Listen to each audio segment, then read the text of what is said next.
Pakistan is facing a high-stakes loyalty test as tensions between Saudi Arabia and Yemen's Houthis escalate. One question is growing louder. Will Pakistan answer Saudi Arabia's call or stay out of another regional conflict?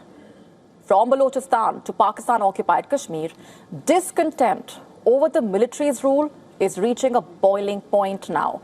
Bound by its defense ties with Riyadh, Islamabad may face growing pressure as the Iran-backed Houthis raise the stakes. And the big question, will Pakistan send its forces to fight the Houthis? Or is this another diversion by Asim Munir to try and shift the focus from the growing challenges at home?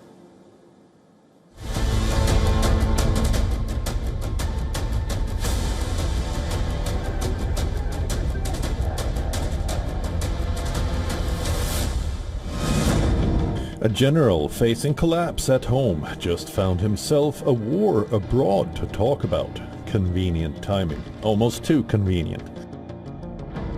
As Saudi Arabia and the Houthis exchange missiles and the prospect of a wider conflict grows, Islamabad has projected solidarity with Riyadh under its long-standing defense partnership. The renewed fighting has revived questions over whether Pakistan could once again be drawn into Saudi Arabia's security calculations. Remember, Pakistan and Saudi Arabia are bound by a military agreement. Balochistan is not simmering anymore. It is literally slipping out of Islamabad's hands entirely. This month, Baloch insurgents killed dozens of security personnel in coordinated strikes on convoys and checkpoints. Baloch fighters claim they control 85% of the province's territory. Militant attacks have intensified, security forces remain stretched, and the province has become one of Pakistan's biggest internal security failures. On its western frontier, tensions with Afghanistan continue to demand military attention. Now another challenge is gathering momentum. Pakistan-occupied Kashmir is witnessing renewed unrest. Thousands have joined protests and long marches against rising prices, governance failures, and what demonstrators describe as decades of neglect.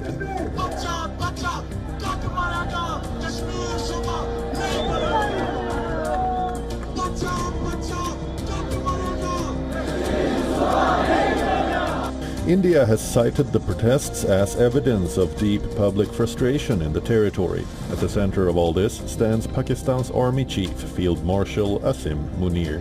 He faces growing scrutiny over Pakistan's economic crisis, internal instability, and mounting public anger. That is why some analysts are asking, is the renewed emphasis on defending Saudi Arabia also serving another purpose? Projecting strength abroad while attention shifts away from trouble at home. It would not be the first time a government facing domestic pressure has highlighted an external security challenge. There is another strategic complication.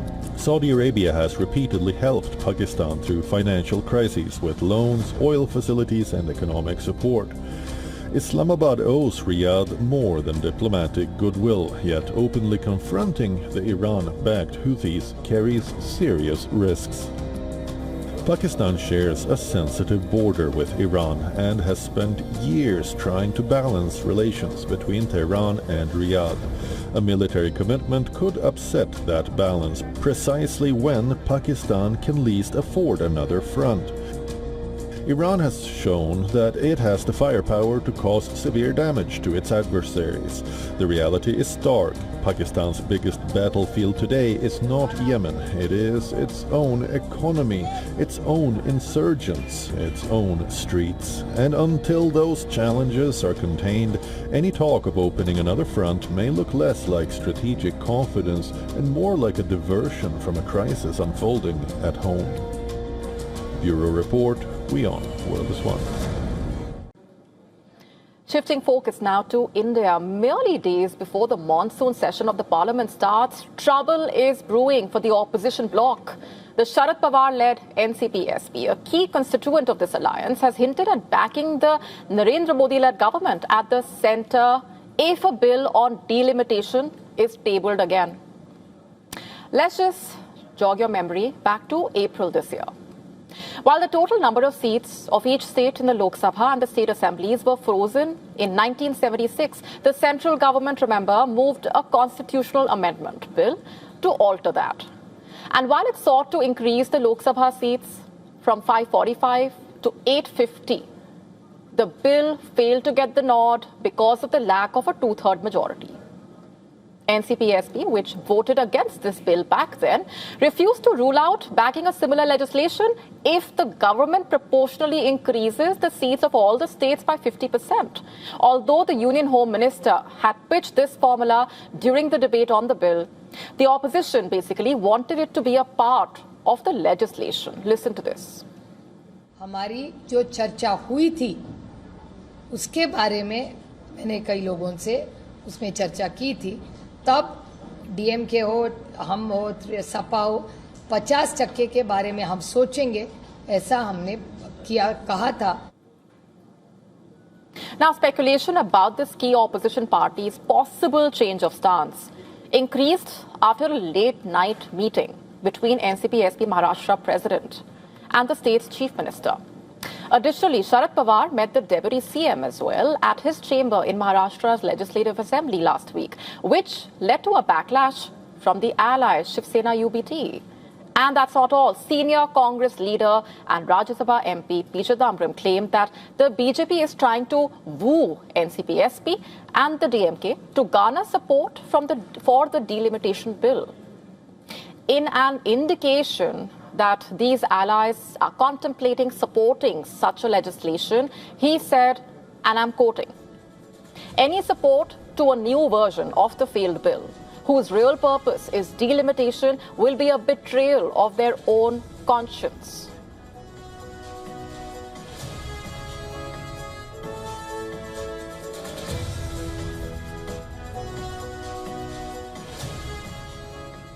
Let's now ask a question. Why is the NCP-SP under the lens in such a way? While the undivided NCP was in an alliance with the Congress, remember, since its inception, a group led by the late Ajit Pawar rebelled against his own uncle, Sharad Pawar, in November 2019. Although he took oath as Deputy CM in a BJP-led government in Maharashtra, this experiment lasted only for 80 hours. However, he succeeded in July 2023 by joining the NDA government.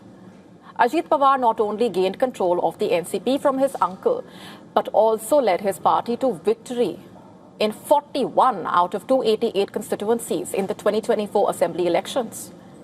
And incidentally, NCP-SP working President Supriya Sule also did not reject the possibility of both NCP factions coming together in wake of Ajit Pawar's alleged last wish. It was my brother's last wish for both the NCPs to work together and be together. Unfortunately, my brother passed away. And this new political conundrum coming barely a month after the opposition bloc held a meeting, remember, to brainstorm a strategy to stop the BJP's growing political prowess. However, the meeting exposed fault lines within the alliance. While the DMK pulled out of the bloc after its ally Congress formed a post-poll coalition with actor-turned-politician Vijay TVK in Tamil Nadu, the Aam Aadmi Party also stayed away from the meeting. And while the opposition bloc made impact by winning 229 seats in the 2024 Lok Sabha elections, its trajectory has only gone downward since then. After the DMK's exit from the alliance, its seats basically plummeted to 207. That's what the numbers look like. However, after 6 Shiv Sena UBT and 20 TMC MPs joined the NDA fold recently, it's left with only 181 members now. And if the NCP-SP leaves the alliance, its tally will reduce to 173. And in terms of electoral performance as well, the bloc has struggled to actually make a mark at the state level since its formation. In 2023, it suffered major setbacks in Rajasthan, Madhya Pradesh, Chhattisgarh. Delhi was another major blow in 2025 when Arvind Kejriwal-led Aam Aadmi Party unexpectedly lost to the BJP. And in 2026, the list of the electoral disappointments grew longer with defeats in West Bengal, Tamil Nadu, as well as Assam. Even as NCP-SP has asserted that no decision has been taken yet on supporting a potential delimitation bill, the party's future course of action will be closely watched, if history is anything to go by. Time to get you some offbeat stories that could leave you surprised, intrigued, scratching your head, or just entertained. The world's most famous predator is changing course from the beaches of US to the coast of Australia. Scientists are tracking a steady rise in shark sightings and encounters. As the oceans warm up, the delicate boundary between human beings and nature is breaking down, it seems. Our next story explaining the reasons.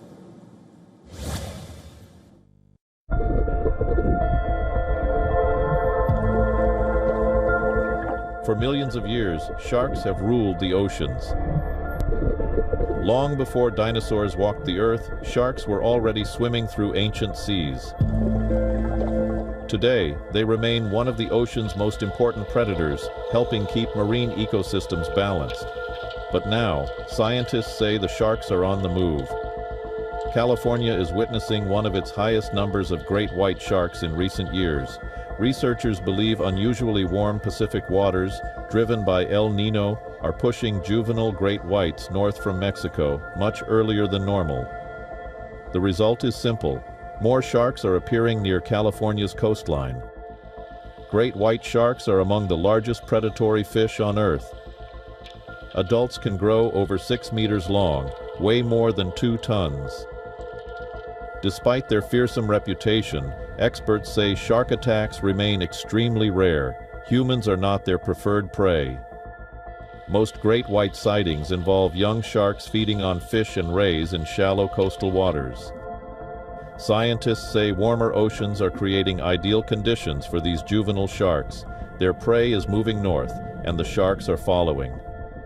The pattern is not limited to the United States. Australia is reporting a similar trend. The country now records nearly 29 shark incidents a year, compared with about 16 annually in the early 2000s. Researchers believe climate change is altering ocean temperatures and shifting the distribution of several shark species, bringing them closer to beaches for longer periods. This is not a shark invasion. It is a climate story unfolding underwater. Marine scientists stress that sharks are responding exactly as any wild animal would. They follow food, water temperature, and suitable habitats. As the oceans change, their migration routes change too. The message from scientists is clear. The oceans are warming, and the world's greatest predator is simply adapting faster than we are.